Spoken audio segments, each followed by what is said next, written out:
lone wolf terrorist holds hostages for most of a day in downtown Sydney. This is Special Report.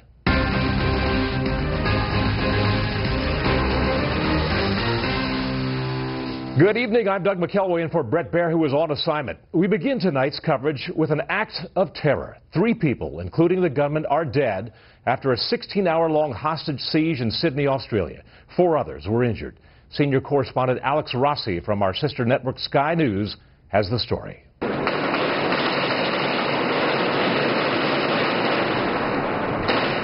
"16 hours into the hostage situation and armed officers move in.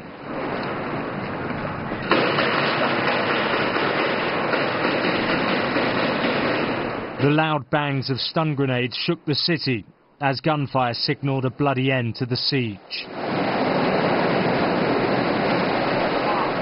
The police stormed the building moments after this dramatic escape in the early hours of the morning. Earlier in the day, these cafe staff also rushed for freedom. The terror is etched on their faces. It was clear at the time the authorities would do whatever needed to be done. We are being tested today in Sydney, but whatever the test, we will face it head on. Throughout the day, the spectre of the gunman, wearing a bandana with Arabic writing, drifted menacingly in front of the cafe window. He's now been named as radical Muslim cleric Man Haron Monis. He was charged in 2009 with sending abusive letters to the families of Australian soldiers killed in Afghanistan. Later, a flag with Arabic writing was pressed to the glass. In the initial panic, it was thought to be the emblem of Islamic State, but it is in fact the Shahada, an Islamic declaration of faith. All day, the gunman used hostages as human shields, forcing them to stand, arms raised, for 2 hours at a time. Her arms just looked like they were just getting so heavy, and I could see her crying and wiping away tears, and it's just really hard. Some of the hostages were able to use mobile phones to contact friends and family. They described what it was like inside. My heart just dropped, and I sent back a text message and said, "What's going on? Are you okay?" And he just sent me back a message and said, "I'm okay, Mum, can't talk." The gunman's exact motivation is still unclear, but Islamic State has threatened Australia in the past. The radical group has also urged so-called lone wolf attacks abroad. Either way, terror has come to Australia's largest city. Alex Rossi, Sky News. Thank you, Alex. The hostage situation appears to be yet another instance of terrorists favoring a lone wolf approach to more elaborate plots. Here's Chief Intelligence Correspondent Catherine Herridge. Within hours of the siege, the suspect's online presence, which reportedly included a pledge of support for ISIS, was suspended. Well known to Australian authorities, Man Haron Monis, or as he called himself, Sheikh Haron, a self-styled Muslim cleric, has been accused of being an accessory to the murder of his ex-wife. A fixture on the streets of Sydney, earlier this year the Iranian-born suspect was charged with a 2002 sexual assault of a woman, stemming from allegations of multiple incidents at his so-called spiritual clinic. A counterterrorism source said there is little doubt the hostage siege is an act of Islamic terrorism. But the question is whether he initiated the plot or was directed by a foreign terrorist group. Now we're finding with ISIS that they're able to appeal to people who are not necessarily members of their organization or have any direct affiliation. It really makes ISIS in that way much more lethal and dangerous than al-Qaeda was as far as being able to stop and anticipate these attacks. 4 hours into the siege, President Obama was briefed by his White House counterterrorism advisor Lisa Monaco. And U.S. government sources confirmed the Homeland Security Secretary Jay Johnson, FBI Director James Comey, and Nicholas Rasmussen, the acting head of the National Counterterrorism Center, were fully engaged in offering help. Since the spring, as ISIS gained momentum and swept across Iraq, at least 20 Americans or legal permanent residents have tried to join or help the terror group, with at least a dozen more currently fighting in Iraq and Syria. In October, a convert to radical Islam rammed 2 Canadian soldiers with his car, killing one of them. Within days, another so-called lone wolf shot a 3rd soldier dead at Canada's Tomb of the Unknowns in Ottawa. Just days later, a self-radicalized convert, Zale Thompson, stalked and then attacked New York City rookie cops with a hatchet. A law enforcement bulletin shows Thompson was obsessed with radical Islam, with more than 277 search terms for jihad. When it comes to tracking terror suspects, a former ranking member of the House Intelligence Committee says the U.S. is handicapped by the WikiLeaks revelations and now the Democrat-led Senate Intelligence Committee report on the CIA interrogations.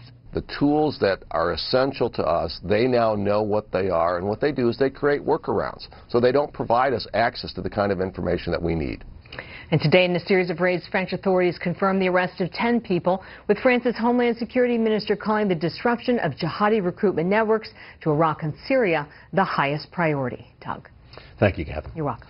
And now to Chief White House correspondent Ed Henry with a look at how President Obama is working on the endgame in America's longest war.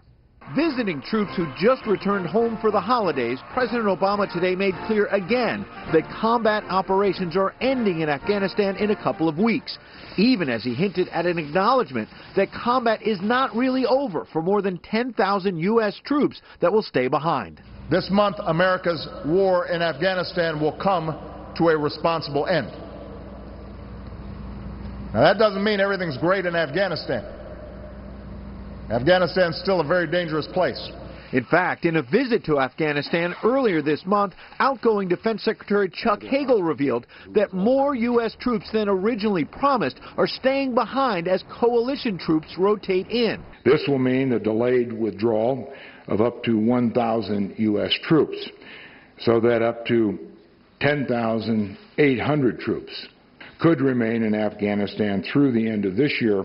2 U.S. soldiers were killed on Friday after being struck by an improvised explosive device, as the new Afghan president emotionally vowed his nation will not surrender to terror.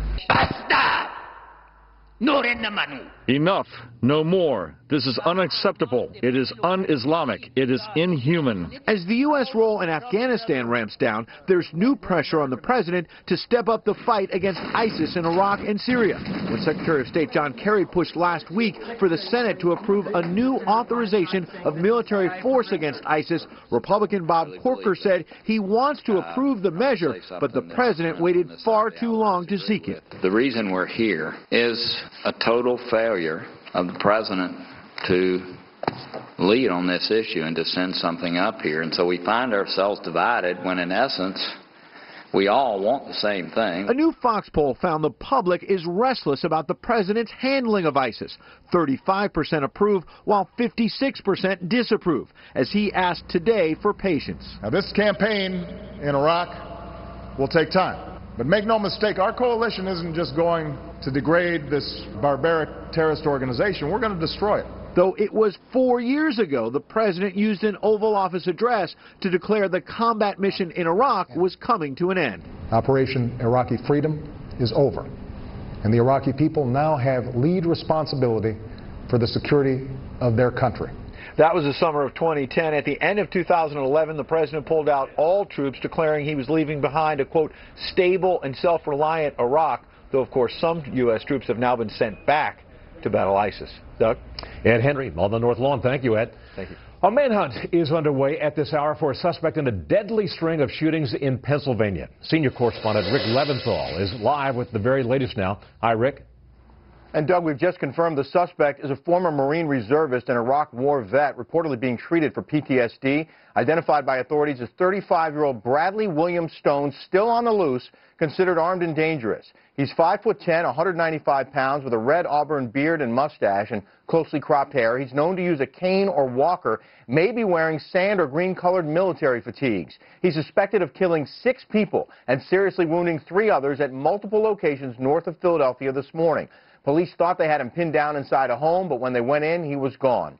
The first victim, reportedly his ex-wife, who he'd been battling in a custody dispute. Neighbors reported hearing gunshots just before 4 a.m., and then the woman's 2 young daughters yelling, "Mommy, no." They say Stone took the 5- and 7-year-old girls from the scene as they yelled, "Leave me alone." They were found safe a short distance away, but police say Stone went on to shoot and kill 5 others, reportedly including his ex-wife's 75-year-old grandmother. And they're warning people in the Pennsburg area to stay indoors and keep their homes locked until this situation is resolved. Doug? Intense situation. Rick, thank you very much. Coming up next, my colleague Brett Baer gets a first-hand look at the immigration situation in Texas. First, here's a look at what some of our Fox affiliates from around the country are covering tonight. KMSP Twin Cities has the story of the Players Union suing the NFL over Adrian Peterson. They're asking the court to dismiss an arbitration ruling that upheld the NFL's suspension of the star running back related to a child abuse case. Fox 13 Memphis notes that today is the U.S. Postal Service's busiest mailing day of the year. More than 640 million cards, letters, and packages are expected to be processed. And this is a live look at Miami from WSNV. The big story there tonight is a delightful tradition. A 10-year-old girl celebrates her birthday party by giving away all of her presents to children in need. Now that's embracing the spirit of the season. That's tonight's live look outside the Beltway from Special Report. We'll be right back.